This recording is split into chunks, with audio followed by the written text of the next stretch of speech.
Hi friends, ఎలా ఉన్నారు? అందరు బాగున్నారా? నేను కూడా బాగున్నాను.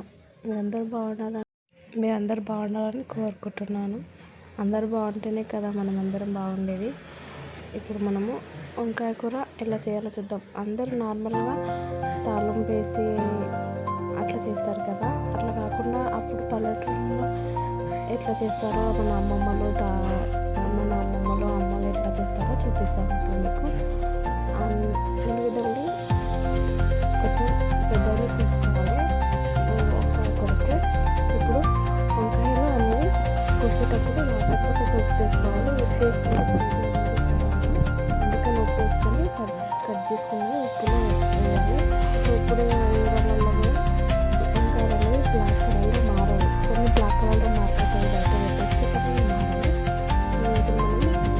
మనం ఫస్ట్ వంకాయలు, తర్వాత కట్ చేసుకున్న ఆనియన్స్, కారం, పసుపు, కొంచెం కరివేపాకు, కొంచెం ఆయిల్, కొంచెం అవసరం అనుకుంటే అంత వేసుకొని బాగా కలుపుకోవాలి. అట్లా కలుపుకోవడం ద్వారా మొత్తం కలిసిపోతుంది అన్నట్లు. అట్లా కలుపుకోవడం వల్ల మొత్తం అల్లం వెల్లిగడ్డ పేస్ట్, ఉప్పు, పసుపు, కారం అన్నీ అనేది మంచిగా కలిసిపోతుంది. మంచిగా కలిసిపోయి టేస్ట్ అనేది చాలా బాగుంటుంది. టైం లేదు, తొందరగా కర్రీ కావాలంటే ఇది చాలా ఈజీ మెథడ్. తొందరగా చేసుకోవచ్చు, తొందరగా అవుతుంది అది వంకాయలు అనేది, వంకాయ కర్రీ అనేది ఇట్లా చేసుకోవడం వల్ల. అలా కాకుండా మనము తాలింపు పెట్టి అవన్నీ వేసే బదులు డైరెక్ట్ కలుపుకుంటే టేస్ట్ కూడా చాలా బాగుంటుంది. ఒకసారి ట్రై చేసుకోదండి, అప్పుడు మీకు అర్థమైంది ఎంత టేస్ట్ అనేది. అట్లా వేసుకొని కొంచెం మంట అనేది స్లో చేసుకుంటూ కలుపుకోవాలి. అది కలుపుకుంటే వంకాయలు అనేది దగ్గరికి వెళ్ళి ఉడికిపోతాయి. ఉడికిపోయినప్పుడు కొంచెం మనము వాటర్ అనేది యాడ్ చేసుకోవాలి. వాటర్ అనేది యాడ్ చేసుకుంటే ఆ వాటర్ అనేది కొంచెం పైకి తేలుతుంది అన్నట్లు. వాటరు ఆయిల్ మిక్స్ అయ్యి పైకి తేలుతుంది. పైకి తేలడం వల్ల మనకు వంకాయలు ఉడికినా లేదని తెలిసిపోతుంది. సో వంకాయ కూడా చాలా సింపుల్, తొందరగా అయ్యే రెసిపీ. ఒకసారి ట్రై చేయండి. టైం లేదు అనుకున్నప్పుడు ఇలాగనే చేసుకోవచ్చు. వంకాయ కర్రీ చాలా బాగుంటుంది. అట్లా తాలింపు వేసే కన్నా ఇలా చేసుకుంటే చాలా బాగుంటుంది.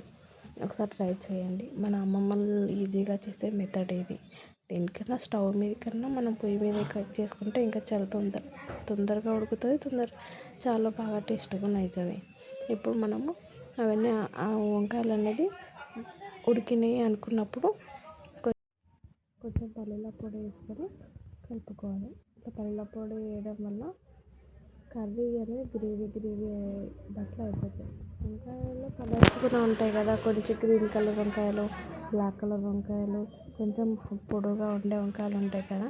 ఏ వంకాయలు ఉన్నా టేస్ట్ మాత్రం మంచిగానే ఉంటుంది ఇట్లా చేసుకుంటే. ఇప్పుడు మనం ధనియాల పొడి వేసుకోవాలి. కొంచెం వేగింది అనుకున్నప్పుడు దించే ముందు ధనియాల పొడి వేసుకోవాలి, సర్వ్ చేసుకోవాలి. రెడీ అయింది వంకాయల కర్రీ.